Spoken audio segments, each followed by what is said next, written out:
வணக்கம். கல்பவிருட்ச கிளினிக்ல இருந்து நான் டாக்டர் விஜே. இந்த வீடியோல காலாணி பத்தி பார்க்கலாமா? இது எதனால வருதுன்னா, ஒரே இடத்துல அதிகமா கல்லு, முள்ளு குத்துறதுனால. நம்ம ஸ்லிப்பர் போடும்போது கால்ல அதிகமா எலும்பு வளர்ச்சி இருந்தா, பாதம் ஊனும்போது அந்த இடத்துல பிரஷர் அதிகமாகி அங்க புண்ணாக சான்ஸ் இருக்கு. அத பிரிவென்ட் பண்றதுக்காக அந்த ஏரியால இருக்கக்கூடிய ஸ்கின் ஹார்ட் ஆகி வரது தான் இந்த காலாணி பிரச்சனை. பிகினிங் ஸ்டேஜ்ல அங்க பெயின் இருக்காது. ஆனா நாளாகும்போது நம்ம பிரஷர் குடுக்கும்போது அந்த இடத்துல பெயின் அதிகமா இருக்கும். அண்ட் சிலருக்கு டிஸ்சார்ஜ் இருக்க சான்ஸ் இருக்கு.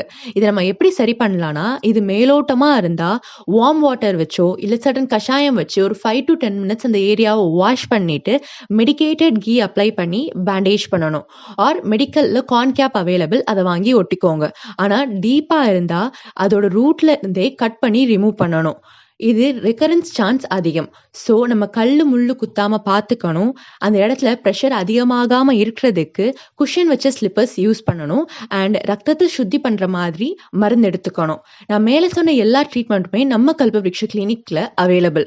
உங்களுக்கும் நம்ம கிட்ட ட்ரீட்மெண்ட் வேணும்னு நினைச்சீங்கன்னா, கீழ தெரியிற நம்பருக்கு கால் பண்ணி ப்ரீ புக் பண்ணிக்கோங்க.